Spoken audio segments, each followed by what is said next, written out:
Ruben Amorim meets the Manchester United players for the first time today, and we know about Ruben Amorim wanting intensity, demanding intensity, and he is going to assess the Manchester United players. He is going to assess the intensity they bring in a brutal assessment to see who's fit for the team or not. We've got more details on Ruud van Nistelrooy's exit and why Amorim didn't want him to stay. It wasn't personal with Ruud, but Amorim wanted every player to have a fresh slate under him with basically no biases.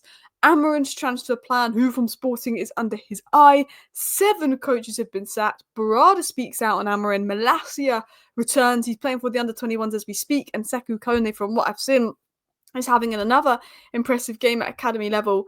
And Lisandro Martinez has picked up an injury. Hello and welcome back to Alice Talks Football, and welcome back to your 10-minute Manchester United News Roundup show. At the time of recording, we're on 97,097 subscribers, so we're 3 subscribers away from 97.1k as we're on that final road to 100k. So please do subscribe if you're new. But let's get into the video. We've got Ruben Amorim and Kobbie Mainoo here, Ruben Amorim and Leny Yoro here. Ruben Amorim was spotted meeting the Manchester United players, Luke Shaw and Mason Mount. He went to Injury HQ and he was meeting up with a lot of the players that didn't go on international break. Not many players did go on international break. Martin is obviously coming back, so he's going to have an opportunity, even though he hasn't got his work permit yet, to meet the players, get to know the players, and his work permit is expected to cover the next 24 to 48 hours. They believe he'll be all business on Friday. He'll be back to coaching and he'll be working with a lot of the players.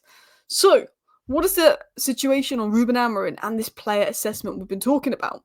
Sports scientist Paulo Barreira will focus on helping Ruben Amorim figure out players who are fit physically to meet his demand and style of play. So, sports scientist Paulo will focus on helping Amorim figure out players who are fit physically to meet his demands and style of play, is what's been said. So they're going to assess the players. They're going to have a look at him and think who's physically able to do what he wants. Because I think with Man United, one area we've lacked is physically. I think we're not able to run as much or run at the intensity compared to other teams. I think we lack athletically. New Manchester United manager Ruben Amorim is bringing a no-nonsense approach to Old Trafford, demanding ruthless intensity from his players both in training and on the pitch. Known for his high-energy pressing style, Amorim wants his team to be fearless, aggressive and physically resilient, as you can see Sporting in that game versus Man City and Braga. With support from Ineos, he's focused on recruiting players who embody the intensity, ensuring they have the stamina and mental toughness and work ethic that his demanding system requires. That's obviously been touched upon by sources that Ruben Amorim wants players that are able to, play at the intensity of his style, and he will be collaborating with sports scientist Paulo Barreira, and Amorim is meticulously assessing his squad's fitness and adaptability, setting the tone for team culture built on hard work and unwavering commitment. So the intensity, the legs of the players is really important to Amorim, and he's going to be basically assessing every Man United player to see if they're fit for the car or not. Are they able to play the way he wants or not? I think, as said earlier in the video, Eriksen could struggle because of this, because he doesn't have the legs. I think he's good on the ball, but it's not just about technicians. You need to be putting in a shift. I think if you look at Newcastle and the intensity they play and what they give for Eddie Howe, and you compare it to what our players gave for Ten Hag, it is night and day. I think, City and Arsenal and Liverpool have some of the technically best players, but I think Newcastle probably have one of the most athletically best players, which is why Newcastle always give, the big sides a game, because they can match them athletically, beat them athletically, and that's what we struggle. Even though we were beating Leicester because Leicester weren't great, we never got out of first gear. It was said the reason for the departure of Ruud van Nistelrooy and other staff is that they want fresh eyes on everything and want to look at things on an entirely clean slate. I can't read today. I don't know what it is. No pre-formed relationships with concerns over favouritism. They don't want the dressing room players to feel like, well, this is happening because, Ruud likes me. They want Amorim and his team to be making all the assessments and decisions over the team and everything. There's nobody else who has any influence on it of any kind, no holdovers. And the reason they didn't want to keep Ruud is because they want it to be a completely fresh start where everybody's gone. 7 coaches have been sacked. And essentially everyone there is new, so every single player gets a clean slate. There's no favouritism. that kind of thing where people can't say, oh, Ruud's picking this player, Ruud's picking that player. It's a completely new era, which is fair enough. I'd have liked Ruud van Nistelrooy to stay, but at the end of the day, Amorim is the manager and we have to do everything that Amorim wants. And if Amorim wants this, we've got to back that. We've got to back Amorim, we've got to back what he wants, and we've got to get behind Ruben Amorim. Guys, if you're watching right now and you're not subscribed, please do subscribe down below if you're new. We're so close to 100,000 subscribers. And of course, hit that like button as well, always helps out.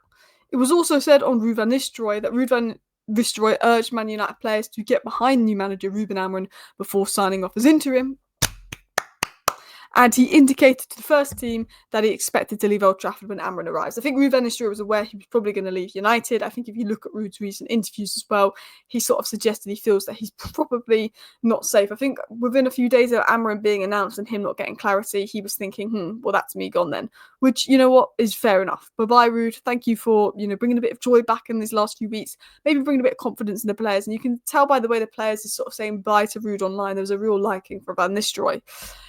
It was said that Ineos sacked 7 coaches and Erik ten Hag's staff yesterday, so it is a completely clean slate. And we spoke about Ineos wanting a complete makeover.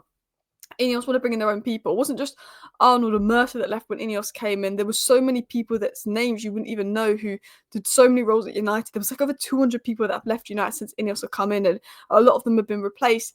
Ineos want everything to be their own. So a new manager, new coaches, they want everything to be their own, not people that have been previously put there by the old regime. Ineos want to clean everything out, and that is fair enough. They want Amorim in, but they want a clean slate. They want to completely change the environment. Everything's going to be changed.